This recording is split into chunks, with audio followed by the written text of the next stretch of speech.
El universo, el tiempo y la vida nos traen más preguntas que respuestas. ¿A qué vinimos? ¿Quiénes somos? ¿Habrá vida más allá de las estrellas? Un enigma que, cual polilla siguiendo una luz, nunca revela sus respuestas. Un misterio sin conclusión, más que la confusión de quienes presencian lo inexplicable. Acompáñame a uno de esos enigmas. Acompáñame al caso Anolaima. Esta increíble historia nos lleva a Colombia, específicamente en Cundinamarca, entre Anolaima y Cachipae. Nos encontramos en una bella hacienda llamada Casa Teja, una hermosa noche estrellada. Mauricio Gnecco era apenas un niño cuando sintió intriga por la aparición de una luz inusual en el cielo. Era inmensa y resplandeciente, no dejaba de perseguirla con su mirada. Ese día, un 4 de julio de 1969, a las 7 de la noche, esa luz le cambió la vida de manera radical en un parpadeo. Desde hacía un par de noches había llegado con su tía Rosa, acompañado por otros 9 niños desde Bogotá, todos familiares, para pasar la época de vacaciones en ese lugar. La finca era propiedad de Arcesio Bermúdez, primo de Rosa y quien con su hermana Lucrecia atendía con cordialidad a sus huéspedes. Entre ellos, al entonces Mauricio de 13 años. Los niños más pequeños pasaban las tardes jugando dentro de la casa, pero los más grandes salían y se fascinaban con el atardecer. En ese terreno no había luz eléctrica y generalmente se divisaba sin problemas las estrellas en la noche. Un espectáculo mágico, más con la expectativa del Apolo 11, con la cual el hombre llegaría por fin a la luna. Mauricio enfiló su mirada hacia el suroccidente de la hacienda. Estaba en compañía de sus primos, Enrique, Marina y Andrés. Dice que de repente apareció una luz en un valle cercano a la finca. Lo primero que pensó al ver la iluminación tan próxima a la vivienda era que se trataba de un avión, por lo que decidieron hacer silencio para escuchar el ruido a su paso.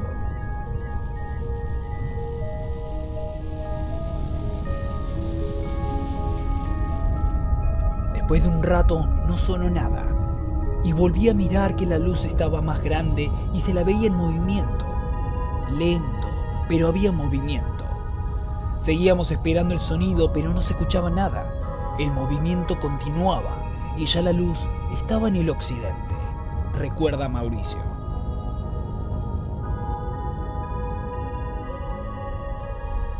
Los niños siguieron atentos al movimiento del supuesto avión, pues ya tenían dudas de qué era eso que estaban viendo. Mauricio llevaba en sus manos una linterna para evitar tropiezos con alguna piedra, y cuando levantó para iluminar el cielo, coincidió que aquella luz que sobrevolaba la zona se dirigió hacia la dirección donde estaban sus 3 primos y él. Se vino de frente, tan de frente que quedamos súbitos, cuenta Mauricio. Los gritos de los primos se escucharon llamando a los familiares para que observen lo que estaba sucediendo. Suspendido en el aire y a unos 12 metros de altura, frente a unos nogales al lado de la casa, las 13 personas dicen que vieron un objeto del tamaño de un auto y de forma esférica, cuyo exterior era particularmente lumínico, casi de un color ámbar, que no proyectaba sombra alguna. Por un par de minutos quienes estaban allí quedaron inmóviles, y al reaccionar empezaron a entrar a los más pequeños.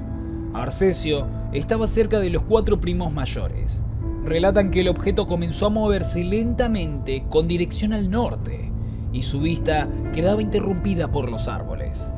Mauricio recuerda que Arcesio, intentando ver el objeto con claridad, corrió entre los cultivos de mora de la finca, seguido un poco más lejos por Mauricio, Enrique, Marina y Andrés, quienes salieron con dirección a una ladera que era la parte más alta de la propiedad para llegar al potrero, a donde se dirigió la esfera luminosa. En el recorrido lo único que se escuchaba eran las vacas mugir, a las gallinas cacarear y a los perros ladrar. Todos los animales estaban por algún motivo alterados, nerviosos, y el extraño objeto divagaba por aquella finca lenta y silenciosamente.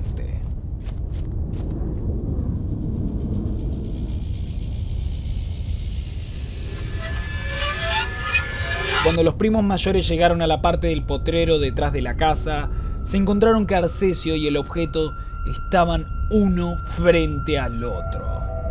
El aparato había descendido y estaba prácticamente rozando el suelo.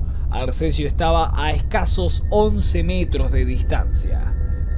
Se quedaron varios minutos observando y luego el objeto empezó a elevarse verticalmente 30 metros sobre sus cabezas.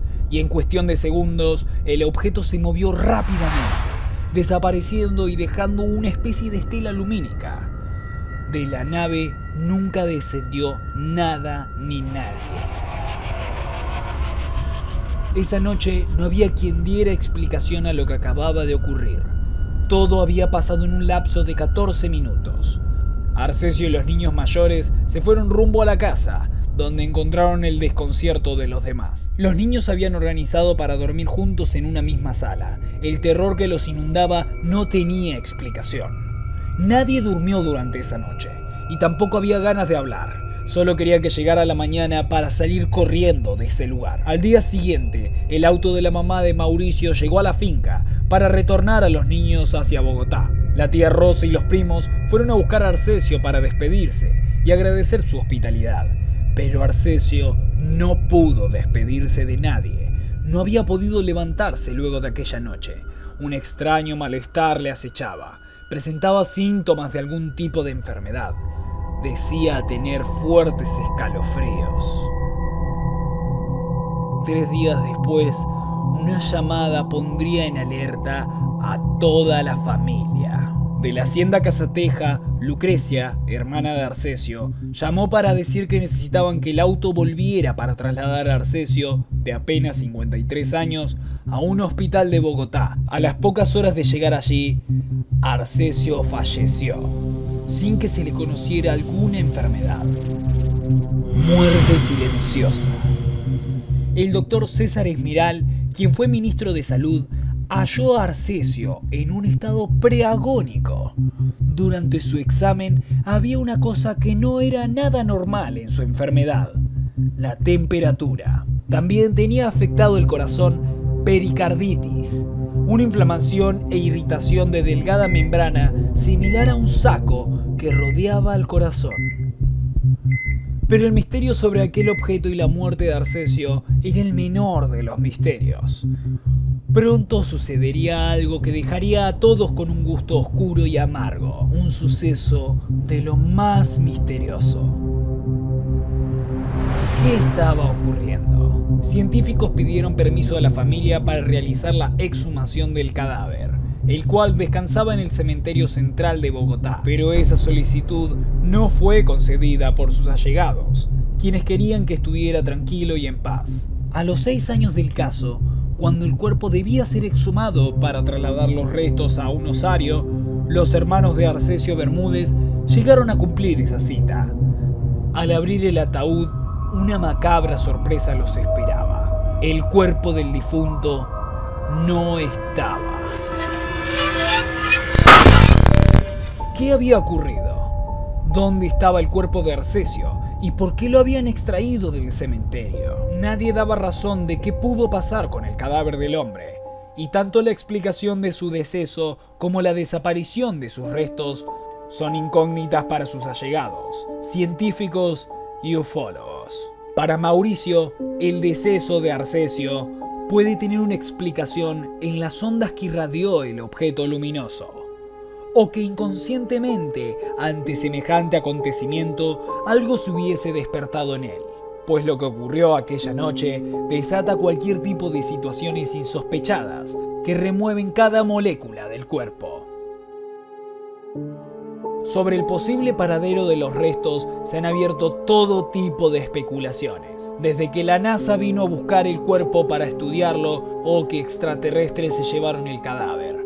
Una explicación que para el mismo Mauricio parecería descabellada. Lo cierto es que nadie conoce a ciencia cierta lo que ocurrió, y que entre los estudiosos del tema, tras 50 años del caso, buscan que alguien demuestre alguna pista real de lo acontecido. ¿Aquel objeto misterioso pudo matar accidentalmente? ¿Es posible que una organización oculta haya extraído el cuerpo de Arcesio para investigaciones secretas? O quizás seres de otros mundos fueron a su búsqueda para no dejar evidencia de lo acontecido. Y de ser una organización secreta, ¿quiénes son?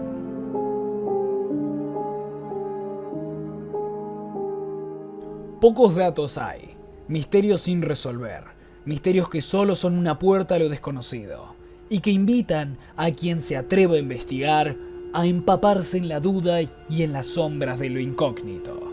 ¿Es posible que algún día se pueda saber la verdad del caso Nolaima? ¿O quedará perdido entre las estrellas? Gracias por acompañarme a esta increíble historia. Te invito a que dejes tu me gusta, te suscribas y actives la campanita para más contenido misterioso. Hasta pronto.